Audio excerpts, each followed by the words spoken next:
in support of all of you and your families. Is labor here? Very poor, very poor. If you're proud to be union, if you're proud to be here today, if you want to go to work, let's hear it.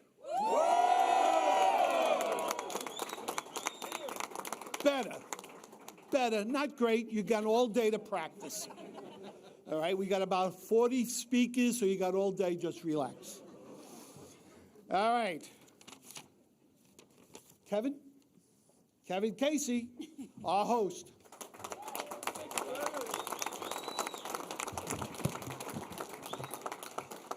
Thank you, John. Welcome, everybody, to Local 25's Union Hall. We're here to rally in support of the offshore wind that was recently shut down by the President's administration.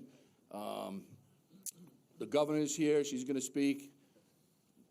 She is a staunch supporter of offshore wind, okay? Not just offshore wind, battery storage, solar, any kind of green power, she is in support of. We need it here on Long Island. We're in a shortage of power. We have all these AI data centers that are being built across the country. We do not have one being built here because we don't have the power to support it, all right? The governor was here a few years ago when she was lieutenant governor. We had to bend in a little conduit in the apprenticeship school. Like I said, she is a big supporter of all of us. The jobs were shut down right before Christmas. Hoglund Energy had, I believe, 80 to 100 guys out on the substation out there. We had cable pulling vessels shut down. I don't know what the issue is with our president right now. Not just our president. We have local politicians that are also against the offshore wind, all right? And battery storage and solar. Let me tell you this right now. We support Local 25, and I'm sure all the building trades, support politicians that support green energy. Because green energy is jobs for the building trades. And let me just say one thing. If there's any politicians in the back there that don't support it, do not call me for support and your re-election, okay? Thank you.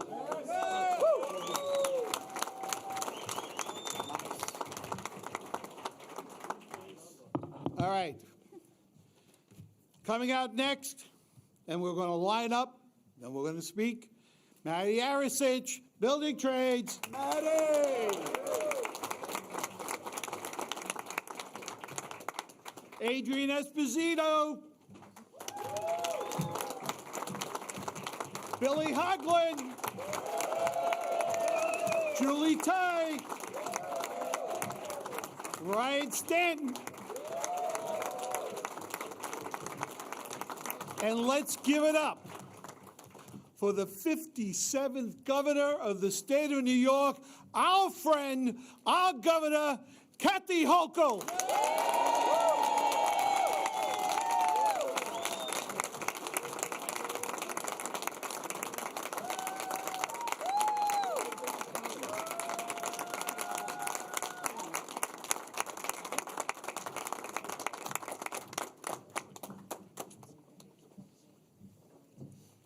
That's my introduction, right? Yes. Thank you, John. Thank you, everyone. Thank you, Kevin. Thank you, IBEW 25, for hosting us here today. Is the union membership in the house today? Yeah! Are you ready to fight like hell with me to save your jobs? Yeah! Well, then I'm in the right place. Because I'm going to be a little crass here, but I'm really pissed off. And so are you. Because one thing that we work so hard for in our state is to create good-paying jobs for the future for our people. And we did it. We leaned hard into an energy future. We decided we'd have training and apprenticeship programs, have our unions get excited about this, be part of the coalition along with our environmental experts and advocates like Adrian Esposito and Julie Ty. You'll be hearing from them. But we pulled it all together. Billions of dollars have already been spent. The work's been going on for years.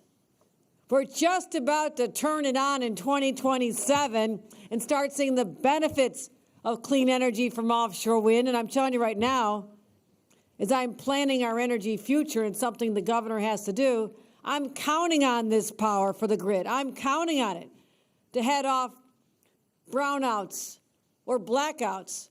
And don't think that that's just an idle threat, my friends. That is not an idle threat. I can't tell you how close we were last summer. During a very intense heat wave, we almost had a blackout because we did not have enough power on the grid. So I've been counting on offshore wind to sustain us and move us forward so we can keep the lights on here on Long Island and across the state. So here we are. I know the power of the union movement. You may not know this about me, but I've got union blood running through my veins. I may be from Buffalo, but I'm also the daughter of steelworkers, the granddaughter of steelworkers. My uncles are longshoremen, carpenters, plumbers. They help build the economy where I come from, a steel town, a tough, gritty place that actually prepares you very well for the rough and tumble of politics. So I'm used to a fight. But this is one we have to stand united with the business community, the elected officials, labor, and our environmental community as well. So think about the power of that coalition. We need to drive change. And how does that happen? Yes, we come together and speak with one voice. Yes, we'll get it on the media, let people know what this means to us. But also, there are elected officials right here on Long Island who need to feel the pressure. They need to know that this is not the future that you envision, that you trained for, that you've worked hard for, or the future that we want to leave for our kids. So I say this, raise up your voices, show up at their offices, push them on social media, whatever you know how to do. Because I know when you want something from me, I know you're pretty strong, okay? Okay, just saying. But I also just want to say something. I so believe in this. I've been at the ribbon cuttings and the groundbreakings and all the milestones and just so excited. I've been in this business even back when I was lieutenant governor. I'd never missed one of these events. But why at this point we're just about to unleash the incredible power of wind for our people after all the work, the dangerous work that's being done by our union members? It's dangerous out there. They work all through the winter. They put their lives in jeopardy because they so believe in the mission. Why at this moment in time, we're on the cusp of doing something we're so proud of, unleashing this power, that we have a president so hostile to what we're doing that he literally, on December 22nd, issued an order that said, stop. Literally, it is called a stop work order. And what is the premise behind this? I called because I asked. And I called the Secretary of Interior, like, what is going on here? What is the issue here? And I'm told, I'm not making this up, national security. I'm thinking, isn't it long understood that energy independence is national security? That we're able to provide our own wind without having to get oil from other countries? Like, this is part of becoming more strategic in protecting our people. It is a national security strategy to have our own wind source and our own solar sources and our own battery storage and hydro and thermal and everything else we can think of. We're going to keep doing that.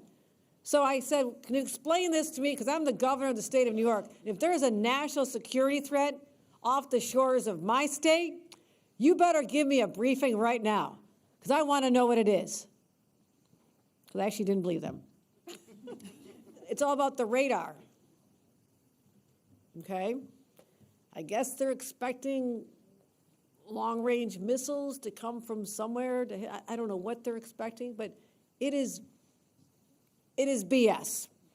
It is made up because we've had wind in other parts of our country. Places in Europe have had this. There is an issue with radar, and there's a way to solve it. The companies know this. The companies are doing it. They're doing everything they're asked to do, because I talked to CEOs just yesterday. So they're just making up the pretext to shut this down so they can make sure that their oil and gas benefactors and donors can continue on the path that they're on without allowing us to have our all-the-above approach strategy, which the foundation of which is wind and solar for us in New York. So they just want to shut us down to help their rich buddies. And we're just not going to take that in New York. We're going to continue to stand up. And I want you to mobilize a movement here, because so much is on the line. So much is on the line. Don't be silenced. They want you to say, well, this is the president, it's Washington, there's nothing we can do. Don't be subdued into submission here. We must rise up, because this is our moment. And I'll do my part. I don't mind going into any room, talking to anybody, because I have. Had some very strange conversations. And a lot of it initially was hostility toward wind because of the birds. Didn't know the president was such a beloved naturalist. Now I'm going to protect him. Okay. Neither did he. So that was the excuse last spring. We fought hard to get Empire Wind turned back on, because I said, Mr. President, there are 1,800 good-paying union jobs that you just killed. And we got that turned back on. This time, they're buying the national security crap out of the Department of Defense. And my friends, I'm not done with this fight either. So together, I feel confident that rising up with one voice, and I'm telling you, put pressure on members of Congress's offices who do not support your position right now, and let them know there are consequences to that. There are consequences. You cannot turn your back on the Long Island economy. You cannot turn your back on our environmental justice movement. You cannot turn your back on the businesses who work so hard here and are contributing to our societies. And you cannot turn your back on the hardworking men of the labor movement here on Long Island by stealing their jobs. We're not putting up with that. We're going to fight back. We have a right to chart our energy future and our own independence without being stopped by a hostile government in Washington. So, my friends, let's carry on. Let's take up the mantle.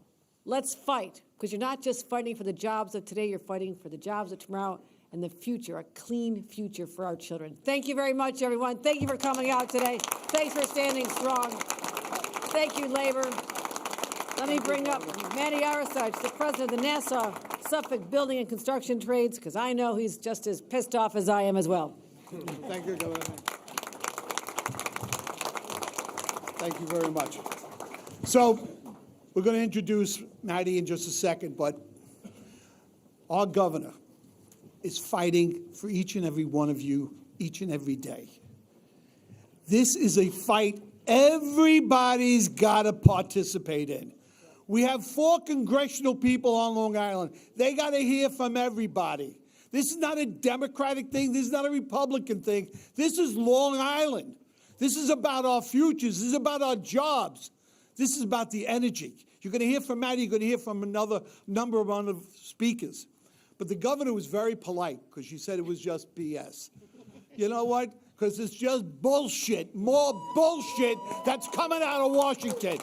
And they're not worried about you. They're worried about their friends in big oil. Take a look at Venezuela. Yeah. Okay? You want to go to work? You want to be protected? You stand up and help our governor protect us. Maddie Arasach.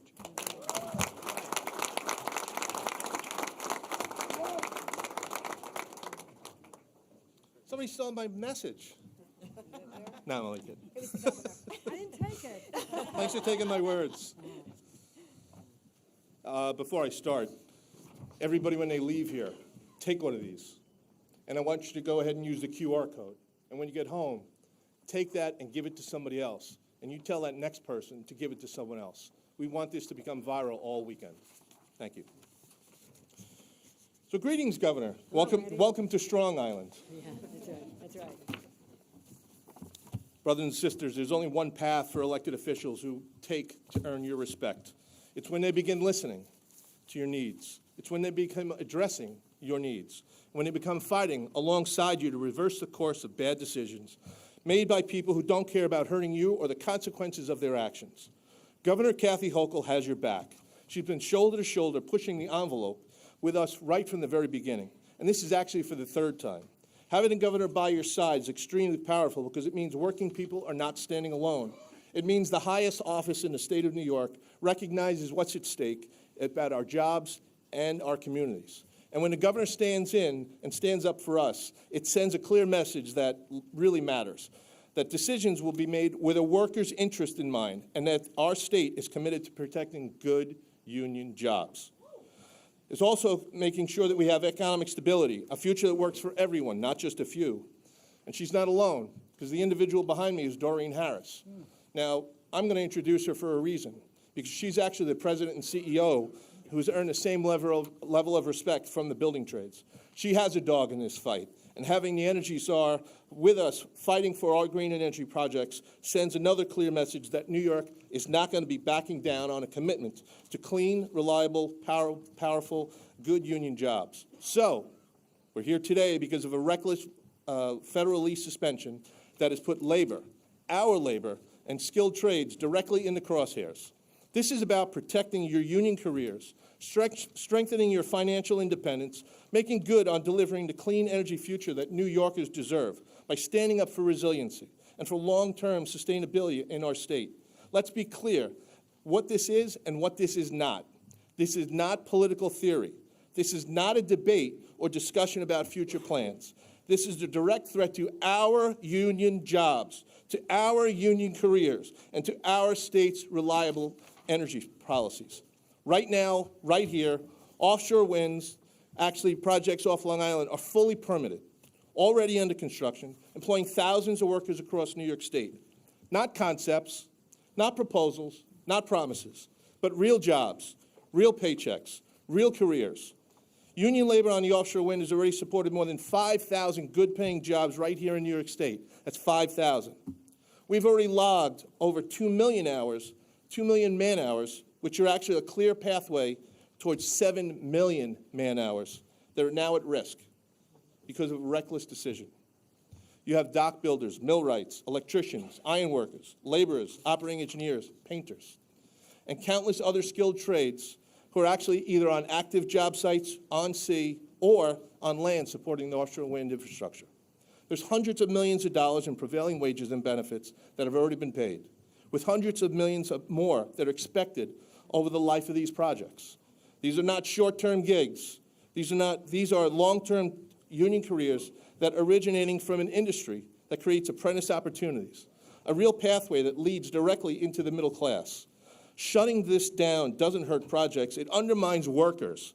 It destabilizes our grid and sends a dangerous message that union jobs are disposable, that the union future and the legacy we leave our children have no value. And that's bullshit too. So we in the building trades reject this, we in the building trades reject this message loudly. Because this fight is not solely about jobs, it's about energy reliability. And energy reliability equates to job security. And once again, this fight isn't solely about jobs, it's about national security and energy independence. And national security and energy independence equate to job security. So if we intend to attract an innovative business and an industry to the Long Island region, it requires supplying ample, reliable, dispatchable power, which is going to be using an all-of-the-above approach. You've heard from the governor, where she said downstate is now facing rising electricity demand, and in one of the most space-constrained regions in our country. We'll watch this opportunity pass us by if we don't act now. There's significant interest in building a microgrid in chip plant in Kings Park, and the concern requires more energy than we can currently generate. So we're looking to state-of-the-art microgrids. NYSO, which is the New York Independent Service Operators, has warned us clearly. Delaying planned projects increases blackout risks and threatens the system's reliability. And the facts back it up. We came close to that, experiencing that last summer, and you've heard from the governor. We were on the phone like twice, 3 times, sometimes in a day, just to make sure that this was not going to happen. But you know what? New York's first offshore wind project generated electricity 90% of the time in 2025, performing on par with efficient natural gas plants. And the offshore wind is one of the largest infrastructure investments New York has actually seen in a generation. And our building trades unions provide the professionals who have the talent, the expertise to build it safely, on time, and on budget. One project alone will go ahead and deliver 924 megawatts of power, enough to power 600,000 homes. Together, today's modern offshore wind farms can deliver 1.7 gigawatts of power, all clean energy. But that only meets 10% of what New York City and Long Island need for their electricity needs. So when you lose capacity, it can't be replaced quickly. The question is, why halt these projects? When projects stop, workers lose their jobs. Communities lose reliability. And honestly, our future is put at risk. The union labor is powering New York. So let's be crystal clear about the bottom line for New York labor. The National Offshore Wind Training Center has reached a milestone by providing safety training for hundreds of workers and issuing nearly 1,000 certificates in various courses for GWO across Long Island. Union workers and signatory employers, they follow the rules. These projects were fully permitted. Construction began in good faith, and now the wages, jobs, and careers are all on the line. And working families, they deserve certainty, not chaos, respect, not whiplash. We build New York, we power New York, and we demand that our work and our workers are protected. We also demand that our partners, good signatory employers, that they return to work and fulfill their obligations to their clients. This order must be reversed. So let the union members get back to work. Let us finish the job. Let us continue New York's building energy future. And I'll leave you with this. Despite the hurdles we face, our core message is union strong. It's alive and well on Long Island and continues to resonate and remain unchallenged. Union labor leads the way, the right way, in every way. Thank you.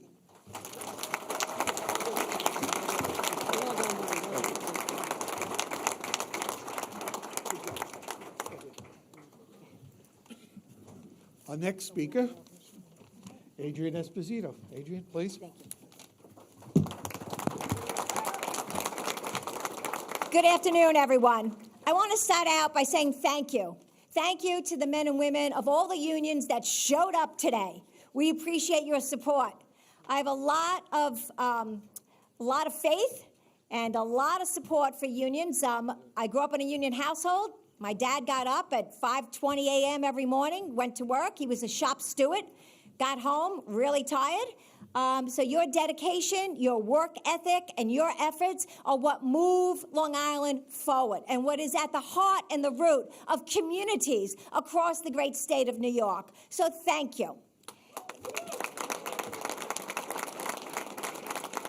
In addition, there's another reason the environmental movement is partnered with the union movement. And this is a science-based statement, so strap yourselves in.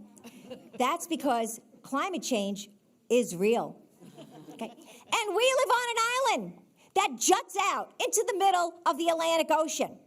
So actually, this is kind of funny. So I asked AI, what would happen if we continue to ignore climate change and we don't fight climate change and we don't do anything? Because apparently some people in leadership think it's a hoax. This is what AI said.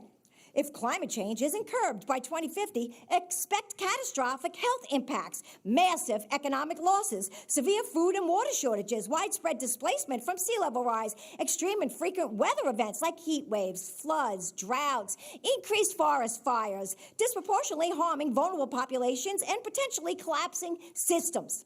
The scenario includes millions of premature deaths, breakdown of ecosystems, and increased societal instability from resource scarcity, leading to significant global upheaval. That seems like something we should be concerned about. This is not a Republican or a Democratic issue. It is not about if you're right wing, left wing, or chicken wing. We don't care. Okay, we all need to stand together. We need to fight together, and it shouldn't be this hard. It shouldn't be this hard to have a clean energy technology be used in the new millennium here in 2026.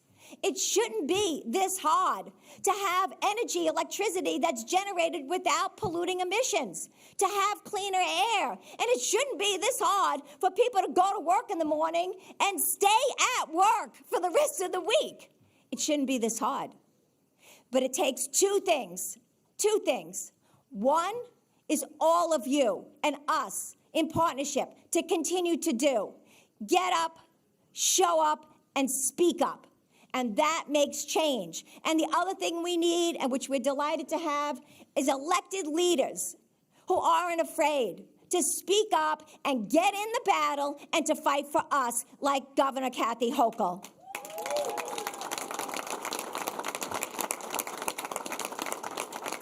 We need a better future. We can have one. We need this order rescinded and lifted, so not only are we going to go back to Earth, but we can have cleaner air, a more sustainable future, and we can enter into the 21st century technology and do it in a way that makes us livable and sustainable. Thank you very much. Nice job, Adrian. You should learn to be a little bit more enthusiastic. Yes. Stop being so laid back. I'm trying. Okay, she's trying to come out of her shell. So we're going to hear from a person who wears a multitude of hats in our community, Billy Hochul, CEO of Hochul, who there might be a couple of people here who work with Hochul. I don't know. So could be. Could Billy, some of your folks might be here. Yeah, their indoor voices on right now. But Billy, he's an employer. He's a good union employer. But he is a visionary in what is needed in this Long Island and in this state. And we're very happy and fortunate to have him in support of this mission, of this work, and of our members. Billy Hochul.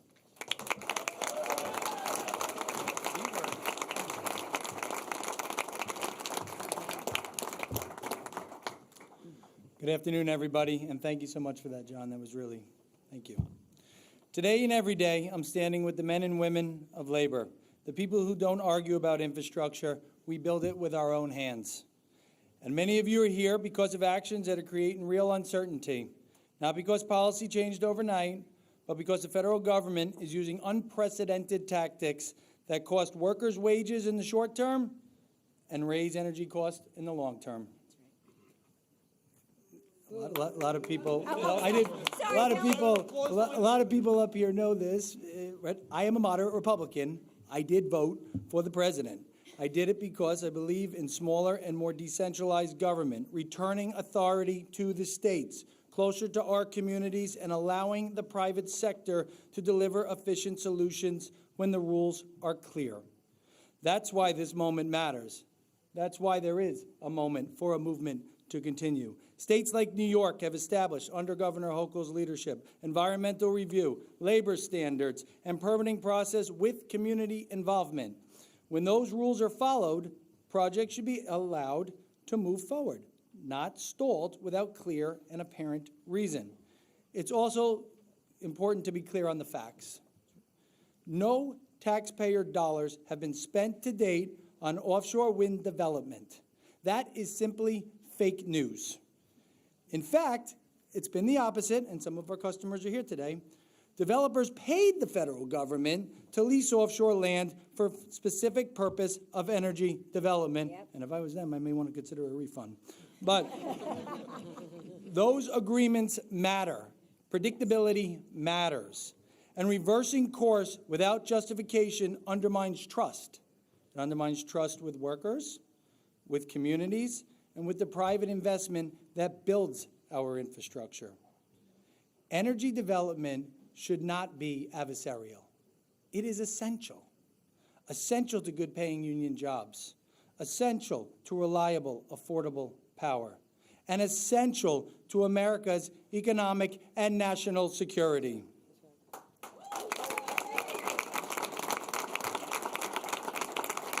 Thank you.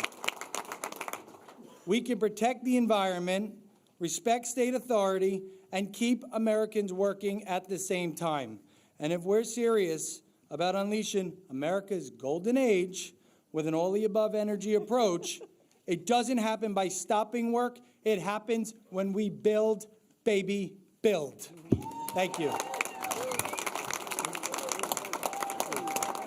Good job, except for the fact that you voted for it. It was like a confession. It was like a confession. Very, all right, Billy. I don't want to be between you two. Okay. Nothing comes between us. Okay. All right, our next speaker, Julie Tai, who is the president of the New York League of Conservation Voters. And also this other group, but I don't remember what the heck it is. All right, quite frankly, Julie. But Julie, like Adrian, fights each and every day for our environment, for the welfare of our children and our future. We're very fortunate that Julie was able to be here today. Julie. Thanks, John. As John said, I'm Julie Tai. I'm president of the New York League of Conservation Voters. We're a statewide advocacy organization that fights for clean air, clean water, renewable energy, and open space through political action. And like John Durso said earlier, we believe that clean air and clean water are not partisan issues. Who here wants to breathe clean air? Who here wants to drink clean water? And thank you, Governor Hochul, for committing $3.75 billion for water infrastructure for the next 5 years. We just heard that this morning. And I want to thank our friends here at Local 25, the Long Island Federation of Labor, and the Building Trades Council of Nassau and Suffolk Counties. When we work together, the environment, the business community, and the labor community, we get a lot of stuff done, right?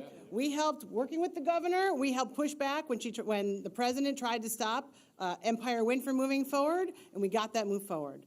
We made sure that we were working together when the president was trying to stop wind all across the country. We stood together, we fought in litigation. Guess what? We won, right? And here we are now, we're gonna win again, right? The Trump administration's decision to stop offshore wind up and down the East Coast is a direct attack on workers. We've already heard that. Let's be clear, these projects weren't proposals. They're already under construction. Foundations are in the water for Sunrise and Empire Wind. Together, they represent more than 1.7 gigawatts of clean, affordable energy. That's enough to power more than 1.1 million homes. That's the equivalent of taking hundreds of thousands, if not millions, of cars off the road each year, right? Maddie said only, but I would say that's 10% of the energy that we're using. When the NISO is talking about the possibility of us having reliability issues and the possibility of brownouts and blackouts, 10% is a huge portion of energy that we need, right? We know that we need to keep doing that. And we know that we're like stopping these clean energy projects while claiming there's an energy emergency makes absolutely no sense. It's completely backward. Clean, affordable energy is the solution to rising demand, higher costs, and long-term energy stability. I can tell you today how much it's going to cost you to get energy from South Fork Wind in 20 years. Right. Because the price of wind doesn't change, because Putin decides he's going to attack Ukraine, because Trump decides he's going to go into Venezuela, right? So this is something that can help us get off the roller coaster ride that we're on with fossil fuels. We know that we can get projects move forward right now. This is not about public security. This is not about national security. They would never have allowed these projects to move forward in the first place. The governor alluded to this, right? There were reviews during the environmental process from every agency out there to make sure this. This is not about security. It's about politics. It's about protecting fossil fuel interests at the expense of workers and everyone who pays an electric bill. Trump's claim is nothing more than a thinly veiled attempt to make up for the last time he tried to kill these projects. He failed then. He will fail now, too. Let's be honest, few places feel the impacts of climate change more than Long Island.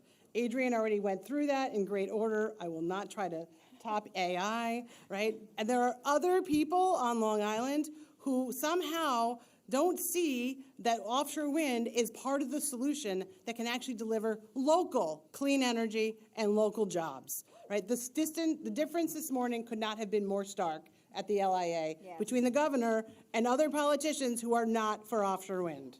So thank you so much, Governor, for standing up for clean energy and for New Yorker workers and for New Yorkers who like to breathe clean air.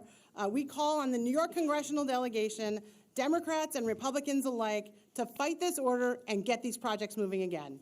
Thank you so much.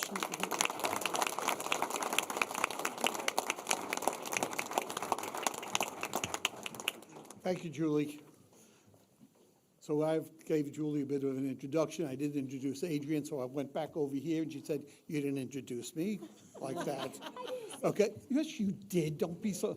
So if those of you who don't know Adrian, you're lucky. I mean, no, I wish you the best. You don't want to be on the wrong side of her. Though, Governor, when you announced the large amount of money for clean water. 3.75 billion. Yes. Yes. She was so excited. I thought she was going to have a heart attack. She was jumping up and down. I got nervous. But she is passionate, and we're very lucky to have her. So, I want to say one more thing. oh, yeah. I do want to say, since those of you aren't sure, this morning I announced what is going to be a platform, a plank in my State of the State address on Tuesday. And when I was looking at our needs to protect our environment and to build more housing, but with safe sewers here on Long Island, I said, I want to go big. I want to go big on this. And so my team presented some numbers, and I said, let's add some more zeros. $3.75 billion will be spent to ensure clean water here on Long Island and across the state.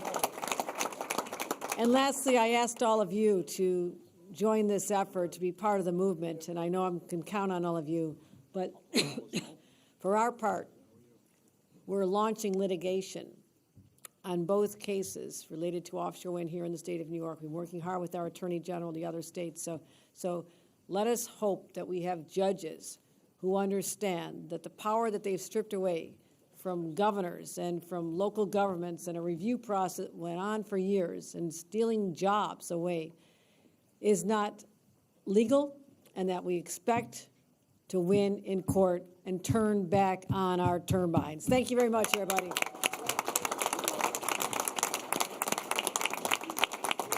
Thank you, Governor.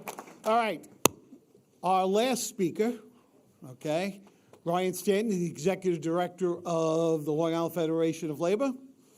Fine young man, doing a great job. And yeah, he doesn't want me to say anything real nice about him, and I've run out of nice things to say. Ryan?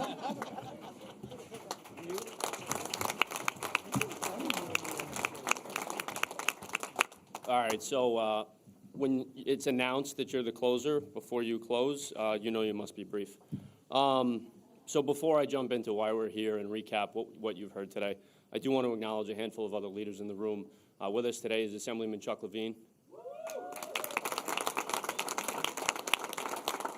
Suffolk County Legislator Ann Walker, home of the first offshore wind project on Long Island,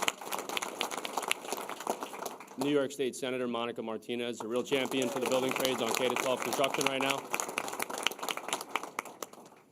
We're here to talk about offshore wind. We wouldn't be talking about offshore wind on Long Island but for this person, Kathy Gonzalez, Supervisor of East Hampton Town. You can't talk about energy on Long Island without talking about IBW Local 1049, Business Manager Pat Cadiz, and his partner at LIPA, Carrie McGallagher. And real just terrific friends in the industry, working in partnership, always supporting the union movement, Long Island Contractors Association, Mark Herbst. And while Doreen Harris was mentioned, it's worth a notable second mention. Doreen Harris, a real leader in this space. Yes, she is. So this is going to be a little interactive, and if I get it right, you'll walk out maybe a little energized, and if I get it wrong, you make fun of me. Kevin, do both? Yeah, actually, most people will do both. Kevin, do you happen to know the capacity of this room? Yeah. I think it's on the side, it's 750. So we have a full room of about 600 people. That's a pretty good sample size when you consider statistics. And statistically speaking, the likelihood that you are all Democrats or all liberal-leaning is very unlikely. Yes. Right, so I want to start out by acknowledging that this is not about, and repeat what Adrian said and a number of others I'm sure said, this is not a Republican-Democratic issue. This is not a conservative-liberal issue, right? The union movement is about working people. We have permanent interests, not permanent friends, right? With all due respect and all the love in my heart for all of our partners in government and elected officials and leaders in public service, We appreciate your service, and we appreciate it a lot more when you stand shoulder to shoulder with us. Right? So I don't care what party you're in. I don't care what letter there is next to your name when you register. I care that you fight for the people in this audience. And the 600 people in this room are representative of about 3 million people that call Long Island home. Right? We live in every community, and on Long Island, we love our community. And depending on the platform and depending on the place and the space, how we define community varies a little bit, right? We're Long Islanders first. You don't make fun of us. You don't. But we're some of the most self-loathing people in the world. We love to hate on Long Island. Yeah. I'm being told to acknowledge Carrie Meek Gallagher, who I definitely did when I acknowledged Pat Cadiz, but we'll do a second time. Jason. And Jason Richburg, a terrific friend in the Suffolk County Legislature, who I did miss. Jason, I'm sorry.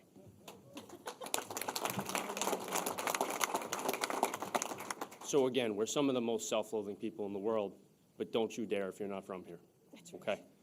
Now, I'm a South Shore guy. I'm sure you're a little bit surprised because I sound so sophisticated and refined. You probably assumed I was from the North Shore. And if you live in Nassau County, you think of Suffolk County, you're like, do they have indoor plumbing? And it turns out we don't, but now we have funding for it. There you go. And if you live in Suffolk County, you look at Nassau County and you think, yeah, it might as well be Queens. And to someone that lives in Nassau County, that's like the worst insult in the world. Yeah. And I'll extend it to Queens or Brooklyn. You guys are on Long Island. Deal. Right, so point is we don't agree on a lot. But one of the things we do agree on is local control. Right? We care about our communities. I started there. I'm coming back to it. You might not agree with your neighbors all the time, but you do care about it. You care deeply about this place we call home. And we have folks in the White House, and we have folks in one county on Long Island, and we have leadership in the other county on Long Island. And in Nassau County, we have local officials that have decided to attack renewable energy writ large. It doesn't matter. Kevin pointed out, in the labor movement, we have an all-of-the-above energy approach, and that doesn't limit it to clean energy. We support energy production because on Long Island, and we learned it through Sandy, and we learned it through Irene, we're a salty people. When our lights don't work and our homes don't heat, and it gets cold and it gets miserable because we're an island in the Atlantic Ocean that experiences more severe weather events than most places in the world, it bothers us. And so we were told today that if we don't do something, when we go flip the switch to turn the lights on, or we hit the button on the thermostat to heat our homes in the dead of winter, that it's not going to work. It's not going to. We have a union employer here, a contractor, who's committed to working families. Billy, if I wanted to build a natural gas plant today, could I do it in a year? Oh, God. Maybe 7. About 7 years, right? But we have an energy crisis that's approaching in a year or two. And we have billions of dollars of European investment. We're taking their money and employing you, American workers. I'm pretty sure this says something about fighting for workers. This is taking European dollars, European developers, shoring up national security, investing in our communities, putting you to work, and by the way, making sure that when you go to work, you have a union card in your pocket, which means you have good wages, good benefits, and when you go to work, you're going to work safe because you know the person next to you is working safe, and you're going to go home to your family at the end of the day. That's what this is about. So it's been a long program. I'm not going to belabor the point. Whether you're a Republican, a conservative, Democrat, or liberal, and you're standing in this room, I need you to remember, we do not have permanent interests. We do have permanent interests. We do not have permanent friends. And in this moment, in this time, the elected officials, specifically Governor Kathy Hochul, is standing up and saying, the people here today, the people who make their livelihoods, put food on their table, shirts on their children's back, and a roof over their head, they are the people I'm standing with and fighting for. And folks in Washington are not, specific to the White House. John mentioned we have 4 members of Congress here on Long Island, and I will tell you that Democrat, Republican, we have 2 unbelievable Republican champions in Andrew Garbarino and Nick LaLota, who on this issue They might know the talking points better than I do, and I've spent a long time working on this to make sure you get to go to work. Okay, so this is not partisan. This is making sure that when it gets cold, when those severe weather events happen, because it's not if but when, and you respond, and your kids are cold, and your lights aren't working, and you're turning them off for me and my family and everyone on this stage, you know that the folks here, the elected officials, Governor Hochul, the folks I mentioned, they're with you, they're fighting for you, they're making it possible for you to do that, for us to count this place as home, and to make sure that absolutely no one but a Long Islander is allowed to criticize Long Island. So guys, with all the love in my heart, thank you for showing up. Ladies, gentlemen, you are what make the union movement strong on Long Island. This is about you. Thank you for being here.